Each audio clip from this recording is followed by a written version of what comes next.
Welcome back to the Daring Deeply podcast. My name is David Lea, and with my wife Paige, we help men, women, and couples all over the planet begin to identify, validate, and heal their masculine and feminine energetic wounding, i.e. trauma, and how it can be impacting your marriage. All right, babe, in this episode, we're going to talk about competition in marriage. Ooh. We're going to talk about winners and losers. We're going to talk about having the upper hand. And I'd like to start by highlighting one of my favorite television shows, if not my favorite television show, Seinfeld. There is an episode in which, and if you're not familiar with the show, dating relationships it's an all-encompassing, all-knowing part of the show because it's about 4 single individuals in New York. And in this particular episode, Jerry is talking to one of the other characters, and this character is saying how they're in a new relationship. And it's so amazing because there are no games. There are no head games. There are no mind games within this new relationship. And Jerry, very upset and exasperated in his sarcastic tone, says, "No games? How can dating be without any games? How do you know who's winning and losing?" And that scene came forward just this past week. And I brought it to your attention, and we said, we've got to talk about this. And it's also something that's absolutely ever present in both the men and women that we work with as clients and some of the couples that we work with. We see this pervasive need to be right, this pervasive need to have the upper hand, this pervasive need to always be the winner and never be the loser. And it's absolutely a primary eroding factor in the relationships that we see. I can't wait to dive into this because I think competition is a bit sneaky because listeners perhaps might not think that they have competition in their relationship or in their marriage right now because I certainly didn't. I was like, oh, what do you mean? No, we aren't trying to outlift one another at the gym. And so to me, that's like my limited capacity of what I thought competition was. And so therefore I didn't feel like I had any concern about it. I was like, oh no, we're good. We don't compete against one another. Right. We're not running sprints against one another, right? We're not trying to outlift, bench press one another or even in games, which is interesting, literally games. Card games, board games, et cetera, which, wow, historically, that has always been a source of contention. And this particular episode's being shot right before the holidays. And I know when people get together, they like to play games. And I know personally growing up, I was in environments with extended family where people were absolutely ferocious in playing games. And it often caused significant rifts. And so what we see within marriage relationships is that far too often men and women are in direct competition with one another, and they don't even know it. And yeah, go ahead. I would love to dive into some examples of what that might look like to see if we can find a bit of resonance here. Yeah, I think the first thing that we need to consider is if you're listening to this and you have this desire, this need, this craving to be right, to be correct, to be the one in the relationship who has leverage, who can honestly say, you know what, I got that right and you got that wrong. It's this incessant need to be, from our perspective, seen, heard, understood, known, valued. And we'll get into the reasons why competition is so pervasive and really a trauma wounding within both individuals, within both spouses within the relationship in just a little bit. But if you feel like that you need to be right, if you feel like that you need to do the research, that you need to come back and prove your spouse wrong, that's when you know you're in competition. And I want to just provide a little bit of humanity here. Like, it's not wrong to want to feel like a winner. It's not wrong to want to feel like you're good at something. But it becomes a little unhealthy when we begin to use that as leverage as to why we are better than our spouse just for simply being human. Mm-hmm. That's where things get a bit sticky and tricky. But innately, like our biochemical makeup is designed to succeed, is designed to do well. We are very resilient creatures. And this competition aspect in relationships is taking that times 100. So it's taking it far off the deep end, and ultimately to fill voids that are within each of the individuals that they're ultimately missing out on from childhood. Yeah. Well, and there's evidence certainly here that we've heard this phrase. I've always heard this phrase. This phrase is often commonly used as a sore loser, right? And we see that, and often that sore loser component that is in so many of us is evidence that we do have a history of not being served, not being seen, not being heard, not feeling important and having value. So what's important to understand, and I'll just dive in here at this point, is that when our childhood is determined by how we perform, that we're determined, our value is how we performed as far as getting A's or winning the championship or winning the race in competition with others. And that if we're second place or we're third place or we got a B, then we're less of a human. And that's where this competition comes in to our adulthood. And oftentimes, more often than not, that wounding within us is going to attract the same wounding within our spouse. And what we have is a trauma bond full and grounded in competition. Yeah. So what are some examples of how individuals will come forward of indicating they want to be right? So I guess what's coming forward for me is needing to have the last word, like in arguments, like really making sure that my point is made so that I am the definitive winner in this. And so he knows that I am superior. Yeah. What else? Yeah.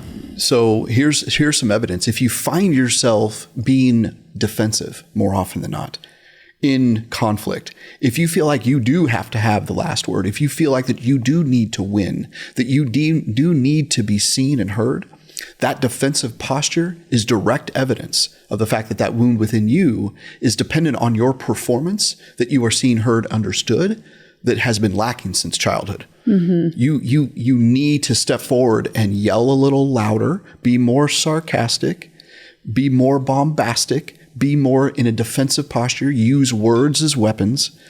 We see this so often in so many of the embedded women, and I'm raising my hand too. I have a long history of absolutely wanting and needing to be right for the sake of my own insecurity in actuality. A visual is coming forward. I'm a huge Knight's Tale fan with Heath Ledger and jousting. That was one of my favorite movies, honestly, top 5. But it feels like when you are in competition with your spouse, the two of you quite literally are on your own horse. You have your big stick and you are running at one another and you're trying to joust one another to your ultimate victory. And you'll go to any length, great lengths, to ensure that you are the winner. And so often I feel like that can come forward as, jabs and passive aggressiveness and really trying to knock your opponent, which is supposed to be your ally, knocking your opponent down more and more and more and more and beating them down to ensure that you are the victor. Intentionally or maybe unintentionally too. Maybe you're not realizing that you're actually causing like destruction to this other individual. Right. And because it's so innate, it's a part of you and your natural programs at that point. Yeah. We often see this in evidence of our clients in their childhood, that jabbing, that insults, that bullying, that the just joking was part of growing up. Yeah. Yeah, go ahead. I know it reminds me of I feel like it was masked as love. Like, oh, we just love each other so much that we tear each other apart and we pick on you and make fun of one another. And I remember I was on a vacation and I had someone say to me after making some sort of disparaging comment, and I didn't laugh at it. It was towards me. And noticing the tension, they then followed it up with another sentence that said, "Can't you take a joke, Paige?" And I, under my breath, said, yeah, I can, when they're funny. But that wasn't funny. That felt hurtful. And it reminds me just how common this is when perhaps we don't even know it, and how hurtful it is. Yeah. It's often shamed as being oversensitive. Yes. And the reality is, no, it's bullying. And as we describe it, it leads to that unprocessed, unresolved trauma that comes into the body and that affects men and women. And then as they elevate into adulthood, into their marriage, they have this incessant wound that's inside of them that says it's okay to be bullied. It's okay to be shamed. And that they carry this incessant wound of, oh, I am overly sensitive. I'm not supposed to feel the hurt when somebody jabs me emotionally, spiritually, psychologically. Yeah. Grow a thick skin. Right. We just had thick skin. Yeah. I'm like, why do you have thick skin? Right. We don't need to have thick skin. Let's have thin skin. Let's be porous and open and loving. Yeah. But I don't want to feel like I have to protect myself always because I don't know what kind of comments are coming my way. Exactly. So what we've highlighted here is the origin story of where this competition comes from, that this is a deep wound within each person. And then they grow up into a marriage and they think, well, this is just the way that we communicate. We jab one another. We poke fun at one another. Oh, can't you take a joke? And the reality is it's a bullying effect, and it comes from unprocessed, unresolved trauma in their childhood. Mm-hmm. It reminds me, speaking of pop culture and speaking of film and television, as we were mentioning Seinfeld earlier, Modern Family is we've talked about that show on this particular podcast in the past. If you watch that show, it is absolutely a part of the DNA of conversation within these characters to compete with one another, to get the last word, to be in a combative nature that I need to win, I need to be right. And we often watch this show and we have to pause. In fact, we were talking about this right before we started shooting this episode, that often it takes us 90 minutes to get through a 30-minute episode of Modern Family because you and I pause the episode and we have a little conversation about, wow, how pervasive that bullying effect goes on within marriage, within relationships, and it's not even known. It's not even seen. It just is normalized. I think there's an element of peer pressure too, kind of herd mentality, that if the majority of people are tearing down their spouses and tearing down each other, then you have to join them. Otherwise, what's going to happen? You're going to be on the outskirts. You're not going to belong with them anymore. But the truth is that could actually be the greatest gift that you could give yourself, is to choose not to belong with that group and to go find a healthier group where they are supportive of one another and don't feel like they have to tear people down just to fit in. Right. Yeah, this goes into other elements of evidence of unprocessed trauma, which is gossip, which is now we're going to tear down other people that aren't here. We often see that. Why do people gossip? Because of their own insecurity. As far as they need to feel better. They need to feel elevated. They need to know that there's something about them that makes them better. Why? Because they have a deficiency. They have a wound within them that says, you're not good enough. You're not pretty enough. You're not skinny enough. You're not rich enough. You're not enough. And so what do we do out of our wounded state? We tear someone else down. And we see this we see so much of this evidence inside marriage. A win-lose dynamic. Yeah. There is a clear winner and there is a clear loser. Yeah. And in marriage, it can flip-flop back and forth. So not one person very likely is winning all the time. If that were the case, I feel like that would be a wounded masculine energy with a wounded feminine energy, very dominant. Mm-hmm.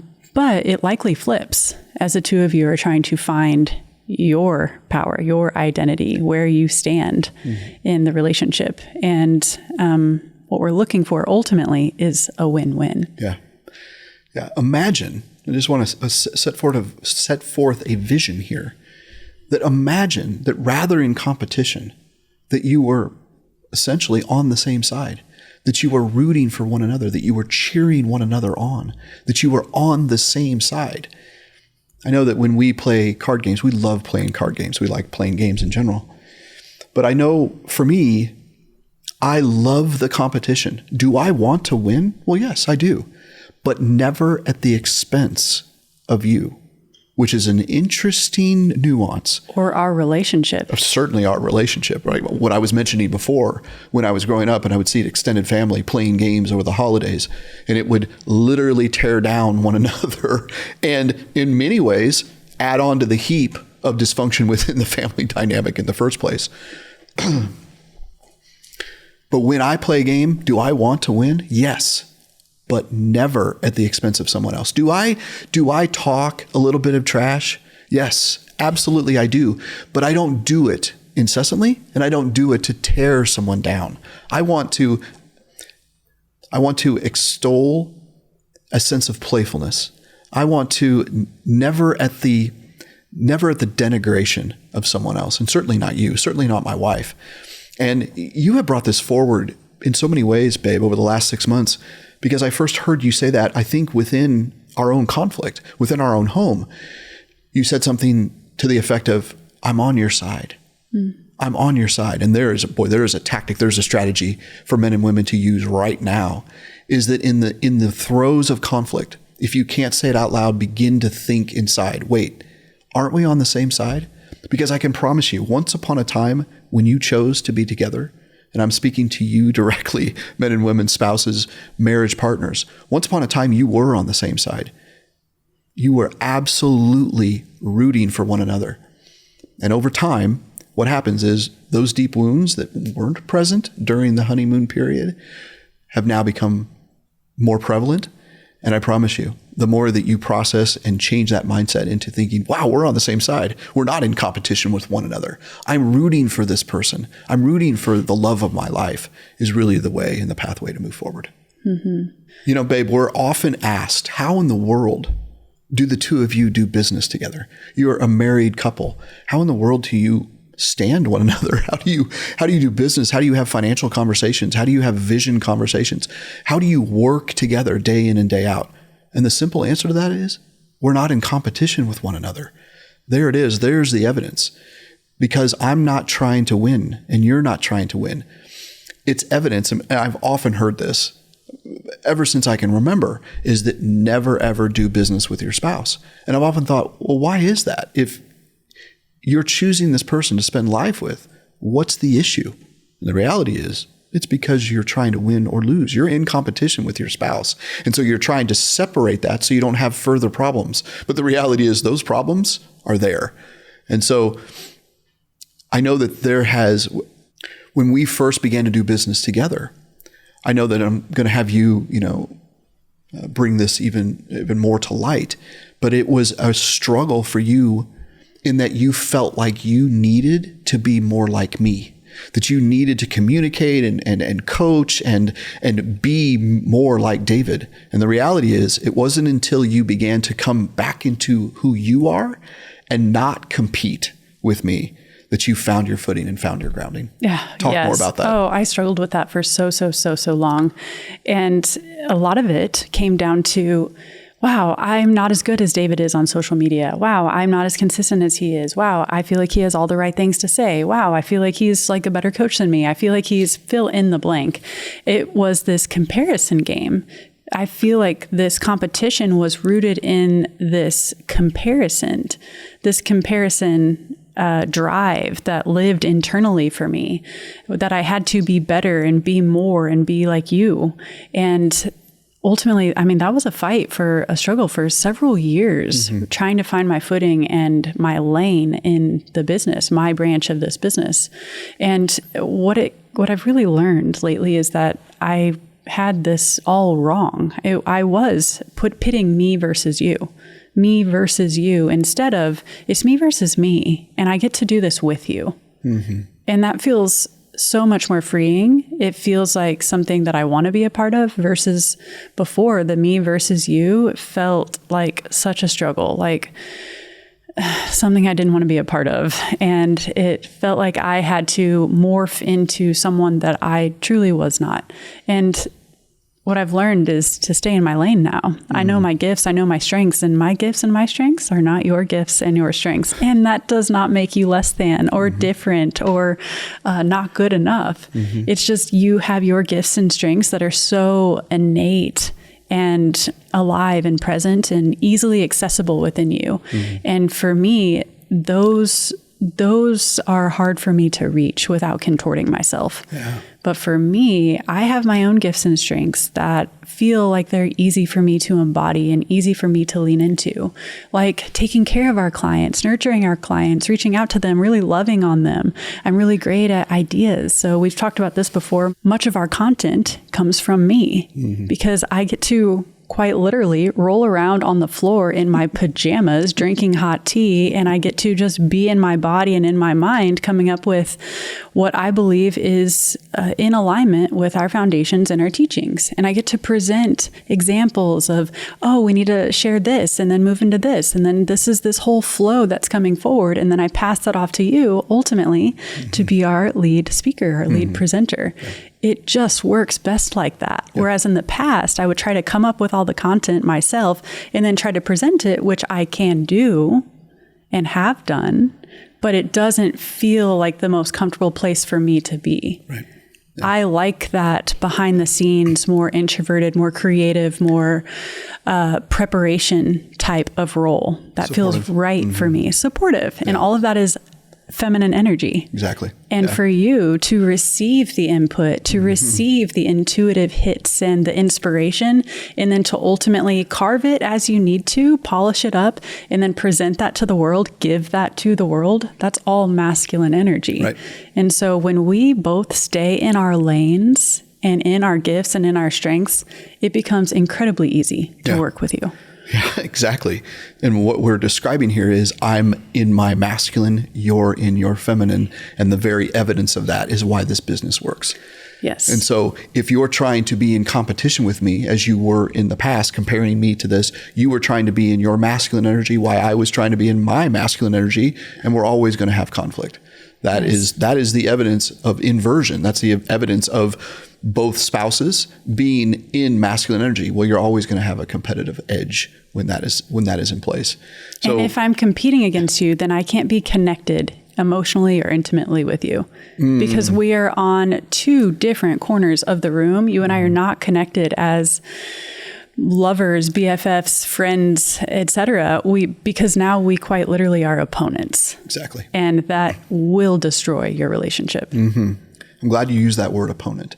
We haven't used that word before. That's exactly what's going on when we're in competition, is that we're fighting one another. And I love what you said there when you said, if I'm in competition with you, I can't be intimate with you. The polarity, the edge is gone. When I'm in my masculine, you're in your masculine, or I'm in my feminine, and you're in your feminine, it simply doesn't work and brings us all back to this idea of healthy polarity. If I'm trying to be in more masculine energy and trying to be like you and do like you, etc., I just have this tougher exterior armor that is built around me so that I can go into battle essentially and take care of all these things that aren't necessarily in alignment with me. So it becomes a lot harder for me to step up into that role versus being open to receive what actually feels correct and right for me. And when I'm there, that's when you and I can connect. Yeah. When I'm trying to be someone else, you and I are on different pages. And it brings back this idea of how do we get there? Is you have to know who you are. I have to know who I am. And the way in which to know who you are is to heal, is to heal the wounds from our childhood that have been layered upon us and taken us away from who we truly are. So oftentimes people will be misinformed that masculine and feminine energy are somehow related to roles of better and worse. Or gender. Or gender, yes. And that somehow leadership and followership are unequal, but they are equal. That's how you and I stay out of competition. You follow my lead. I take in your intuition, your creativity, your ideation, and therefore I can forge a path, forge a vision forward. That is polarity. That's why we can work together and not be in this steep competitive nature that's so often in many, many marriages that we're exposed to. And I will say, every relationship that I've been in prior to this relationship, I was literally in competition with my partner. Yeah, I feel like they were better than me because they had better roles. They had better gifts and strengths than me. Yeah. And so I wanted to be like them, or at least do something on a similar level so that I felt better about myself. Yeah. When really it had nothing to do with that. Right. You and I are on the same wavelength. We're on the same plane. And you're not better than me. I'm not better than you. And once you can fully grasp that, not here, but here, that's when the whole game changes. Yeah. everything in life becomes so much easier. Things flow, doors open, you're simpatico, you're in harmony with one another. Yep. And that's when your relationship feels easy, even when it's hard. Yeah. Feels easy. Mm-hmm. If you're feeling like you're in competition, if you feel like you consistently have to be right, if any of this is resonating, we will tell you that the core of that is because you have lost who you are and the confidence in knowing who you are and your place in life. Your gifts, your skills, your unique abilities have been lost, or you may not know what those are. So much of the work that we do with our clients is helping them identify who they are, what their purpose is, what their passion is. We often have people come to us, men and women, who will say, you know what? I don't even think I know who I am. Mm-hmm. Well, that is evidence of unprocessed childhood trauma wounding because of the layers that's been on top. Because once upon a time, we were told as little boys and little girls that we don't matter, that our worth is all caught up in performance, that our voice is not important, that we're to be seen and not heard. Well, all that has an effect on us. And so that we grow up thinking that we know who we are, that the very formulation of who we are has been determined by somebody else's opinion. And so then we get into a relationship with someone exactly the same. And it's no wonder that we're always jockeying for position. We're always looking to see, can I get an edge? And again, when we're in competition, we can't be in connection. So what do people think they win, or what do they win whenever they are the victor or they feel superior in the argument, conflict, or conversation? Yeah, it's a really important question. And the answer is this. Whenever we are operating from a dysregulated place, it can feel right, and it can feel an immediate sense of safety. When we win an argument, there are parts of us that now feel like, I'm safe. I'm okay for yet another moment, another day, another week. And the reality is, it's very much like a dopamine hit. It only lasts for a very short amount of time. Mm-hmm. It keeps you safe temporarily. The narrative that's coming forward is, okay, I won. I got them off my back for this one. Now I can go out and live my life or do whatever I was planning to do in the first place. Mm-hmm. Getting them off my back, almost like it's a checklist. Like, all right, I got to just cross this one off, take care of this person so that I can go do whatever it is I want to do. Yeah, it leaves us in a sense of comfortable numb, ultimately, that we receive that hit of safety, but it's not a long-term safety. It's not a long-term understanding of peace and passion and joy and purpose. It's just to satiate a wound that will never heal with a sense of competitive winning. Similar to any other Band-Aid that we talk about with alcohol or hobbies or going out with the guys or the girls or the wine nights or working out, all of those provide such a short-term hit, a short-term relief. But there's something driving behind every addictive decision or repetitive decision. And if you are repetitively trying to win arguments or be the victor in your house, be the leader, there's something deeper to explore here. And chances are you will not be ready to see what that answer is or explore more introspectively what could be influencing these decisions until you have enough pain and emotional leverage to see that, wow, this actually is not serving me. I'm finding myself in this same annoying loop over and over and over again. And now my spouse is mad or I'm mad or frustrated or feeling the shame because I'm caught up in the cycle and seeing a history of how I've been showing up and acting in all of these ways. Yeah. So winning is, again, a very temporary Band-Aid on a lethal wound. It's not until we interrupt that pattern by looking much deeper and much further into our history, right into our childhood, to realize that once upon a time, we were directed to fight for our belonging, to fight to be seen, fight to be heard. And that pervasive wounding continues into marriage. And it will never be satiated until we really begin to look at that original wound within childhood that says, actually, you do matter, that your performance doesn't determine your worthiness. And that is an individual journey. And that's what we help men and women begin to discover. Do you have an example that's coming forward of a memory or experience from childhood that you believe shaped your desire to want to win, want to be right, want to ensure you get the last word? It's very likely because you didn't have a voice at some point in your childhood. Is there an experience or memory that's coming forward that could help us provide some details here? Yeah. For me, it was scholastic achievement. I was always expected and told that I need to have straight A's, that I need to do exponentially well in school, that if I'm not on the honor roll, that I'm going to, in essence, lose in life. And so this pervasive, this all-encompassing, this ever-present pressure to perform. And for me, it was academically. And there was some athletic performance that I was expected to excel in as well. And I didn't. And there was this feeling that, well, if I don't succeed here, then who am I? And that then led into then swinging the pendulum violently in the other direction as an adult to ensure that I knew that I was right and that everybody around me better know that I was right too. Being combative, being intolerant has been a huge part of my adulthood that I've had to really focus on. In fact, more recently, my intolerance, and I'll just be very, very open and very vulnerable here.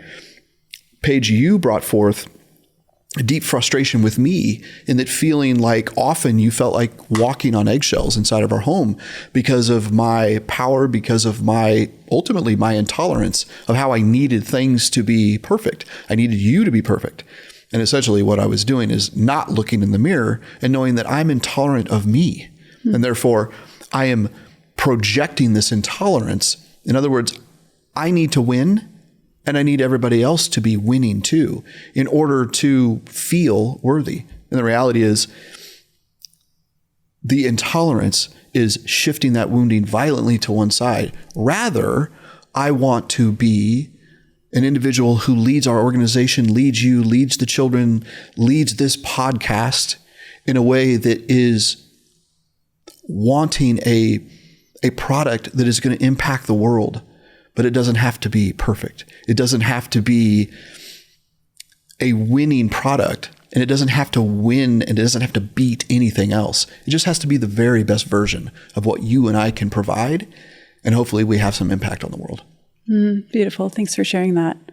Yeah, that felt like a great example of you being the winner, you being the dominator in those particular conflicts. And I want to pull back the curtain here and just provide an example to the women that are listening. I didn't fight back, and instead I just shared how it was making me feel. I felt like I was walking on eggshells. I felt like I had to be a certain way or a certain something. And that's what I communicated.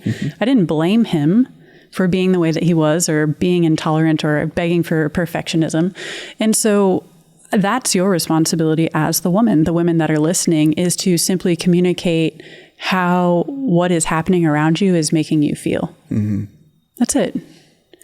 Otherwise, the competition really begins to take flight when I start defending myself and one-upping you and making jabs at you and pointing out all the things that I don't like about you or I'm frustrated with right now. And then now we're truly in this like boxing match, like this visual of is it Rock'em Sock'em Boxers? There you go. Exactly. That's coming forward right now. It's just like you are just trying to like outdo one another, outbeat one another. And that's where things can quickly spiral out of control into very, very unhealthy territory when it comes to conflict. So thank you for sharing that. And in the past, I definitely was in that boxing match, in the boxing match where I would try and one up you or tell you where you messed up or you're wrong, this and blah, blah, blah, blah, blah, fill in the blank. And now I feel so grounded in who I am that whatever it is that you're experiencing does not affect me. It does not affect me. I am not in competition with you. So whatever reactions are coming forward within you and responses and the behaviors, patterns, the way you're choosing to show up with me, I know that that has nothing to do with me. It has everything to do with you.